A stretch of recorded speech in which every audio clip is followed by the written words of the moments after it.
بند کمرے میں اپنے ہی ماننے والوں کے سامنے بیٹھ کر باتیں کرنے میں اور علماء کے سامنے گفتگو کرنے میں کتنا فرق ہوتا ہے، اس کا صحیح اندازہ اس وائرل ویڈیو کو دیکھ کر لگایا جا سکتا ہے۔ انجینئر محمد علی مرزا، جن کو ہاں میں ہاں ملانے والے لوگوں کو اپنے سامنے بٹھا کر بات کرنے کی عادت ہے، جن کو یا تو اجازت ہی نہیں ہوتی کہ وہ اختلاف کر سکیں، یا جن کے پاس اختلاف کا حوصلہ نہیں ہوتا، یا پھر اتنا علم ہی نہیں ہوتا کہ وہ مرزا صاحب سے کوئی علمی اختلاف کر سکیں، ان کا شاید پہلی بار ٹکر کے آدمی مفتی فضل سبحان سے آمنا سامنا ہوا ہے۔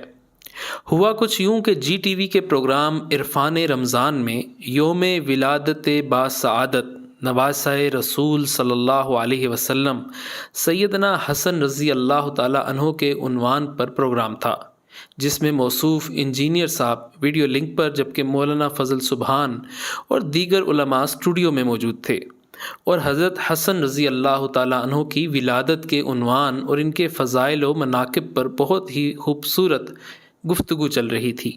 لیکن انجینئر صاحب ہوں اور منفی گفتگو نہ ہو، یہ کیسے ممکن ہے؟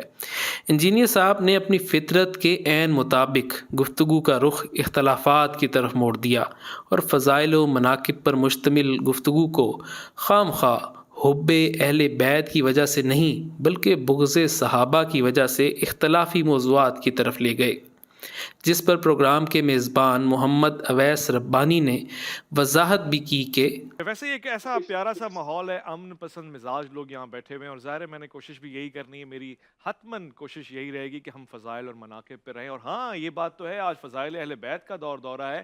آج کے دن، آج کے اس پروگرام میں میری کوشش یہی رہے گی، اور ملکام سے بھی یہی کہوں گا کہ آج جی کھول کے بیان فرمائیں، محبتوں کا اظہار فرمائیں۔ جس کے جواب میں قاری خلیل الرحمان جاوید نے جواب دیا کہ انجینئر صاحب نے اگرچہ ہمیں نام نہیں لیا کسی کا، لیکن ٹارگٹ تو کیا۔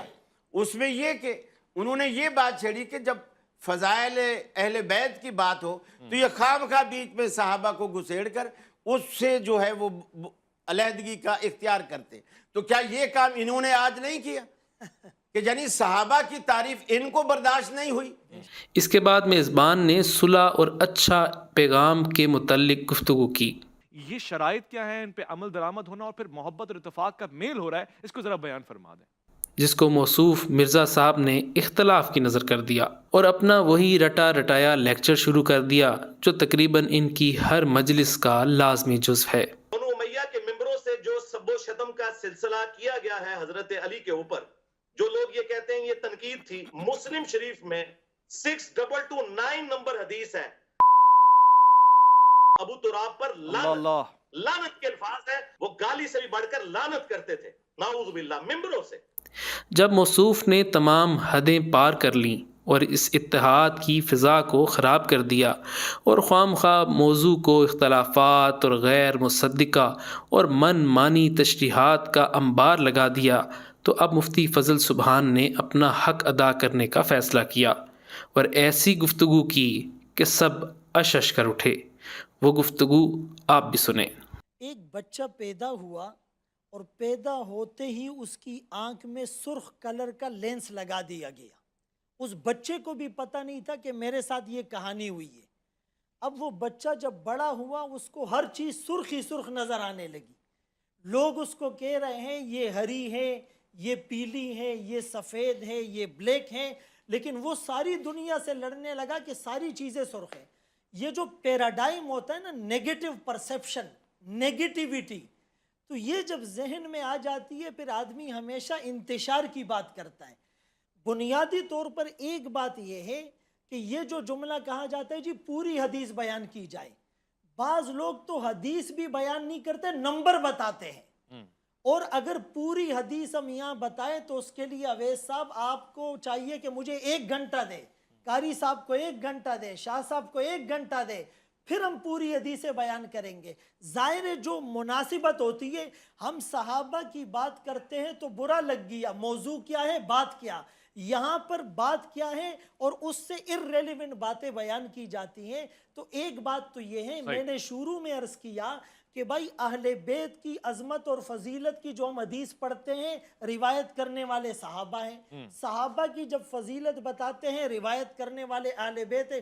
حضرت حسین رضی اللہ عنہ کے پاؤں سے مٹی حضرت ابو ہریرہ نے صاف نہیں کی، حضرت عمر رضی اللہ عنہ نے کیا ان کے وظیفے مقرر نہیں کیے؟ صدیق اکبر رضی اللہ عنہ کے گھر میں خود امی فاطمہ فرماتی ہے جب بھی میرے بیٹے نہ ملے تو وہ صدیق کے گھر میں ہوں گے۔ یہ ساری چیزیں ہمارے سامنے نہیں ہیں۔ دیکھیں حضرت علی رضی اللہ عنہ کے بارے میں آقا کا یہ فرمان بالکل بجا ہے کہ کچھ لوگ بغض علی میں اور کچھ حب علی میں دونوں گمراہ ہو جائیں گے۔ تو اگر کچھ لوگوں پہ بغض کا الزام لگایا جا رہا ہے تو دوسری طرف کچھ لوگ حب علی میں یا اہل بیت میں صحابہ کی وہ تنقیص نہیں کر رہے ہیں۔ یہ رسول اللہ صلی اللہ علیہ وسلم کی حدیث موجود نہیں ہے بخاری اور مسلم میں کہ لا تؤذوا اصحابی، میرے صحابہ کو تم اذیت نہ دو، اور تمہارا احد پہاڑ جتنا سونا خرچ کرنا اس کی دی ہوئی نصف مد یا کھجور کے برابر نہیں ہو سکتا۔ کیا یہ ترمذی میں نہیں ہے؟ اللہ اللہ فی اصحابی، میرے صحابہ سے ڈرو، لا تتخذوہم غرضم، ان کو نشان تنقید اور ہدف نہ بناؤ۔ لوگ ان سے محبت کرتے ہیں میری وجہ سے، لوگ ان سے بغض کرتے ہیں میری وجہ سے۔ قرآن کریم میں یہ جو سورہ فتح کے آخری رکوع ہے، اشداء علی الکفار رحماء بینہم تراہم رکعا سجدا، آگے کیا ہیں؟ کان کھول کر سنیں، یبتغون فضلا من اللہ ورضوانا، یہ قرآن سرٹیفائیڈ گارنٹیڈ بات نہیں کرتا۔ تراہم رکعا سجدا، یہ گارنٹیڈ بات نہیں ہے۔ سیماہم فی وجوہہم من اثر السجود، یہ گارنٹیڈ باتیں نہیں ہیں۔ تو کہنے کا مقصد یہ ہے کہ حضرت علی رضی اللہ عنہ، حضرت حسن اور حسین اہل بیت، ان کے فضائل ہمارے ممبروں سے بیان ہوتے ہیں۔ اب کوئی وہاں آتا ہی نہیں ہے اور اس کو سننے کے لیے تیار ہی نہیں ہے تو وہ ایک الگ بات ہے۔ عظمت صحابہ کی بات اگر کسی کو بری لگتی ہے تو یہ ڈنکے بجتے رہیں گے، اہل بیت کی محبت کے ڈنکے بھی بجیں گے، عظمت صحابہ کے ڈنکے بھی بجیں گے۔ وہ امیر معاویہ رضی اللہ عنہ کا نام لیا گیا، یہ میرے آقا کی لسان نبوت کی دعا نہیں ہے، اللہم اجعلہ ہادیا مہدیا واہد بھی۔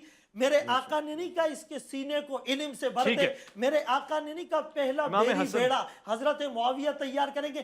یہ کاتبین وحی کے سردار ہیں، 50 لوگ کاتبین وحی تھے، اللہ کی وحی کو لکھنے والے، ان کے سردار امیر معاویہ رضی اللہ تعالیٰ عنہ تھے۔ ان کو کریٹیسائز کر کے ہم غیر محسوس طریقے پر وحی کو مورد الزام نہیں ٹھہرا رہے۔ تو یہاں محبت کی بات ہو رہی تھی، خواہ مخواہ اس کو ڈائیورٹ کرنے کی کوشش، کوئی صلح ختم نہیں ہوئی ہے۔ اسلام قیامت تک صلح کا درس دیتا ہے۔ وَإِن طَائِفَتَانِ مِنَ الْمُؤْمِنِينَ اقْتَتَلُوا فَأَصْلِحُوا بَيْنَهُمَا، یہ قرآن کا حکم، کوئی اس پر مہر لگا سکتا ہے کہ یہ آیت صرف اس دور تک تھی؟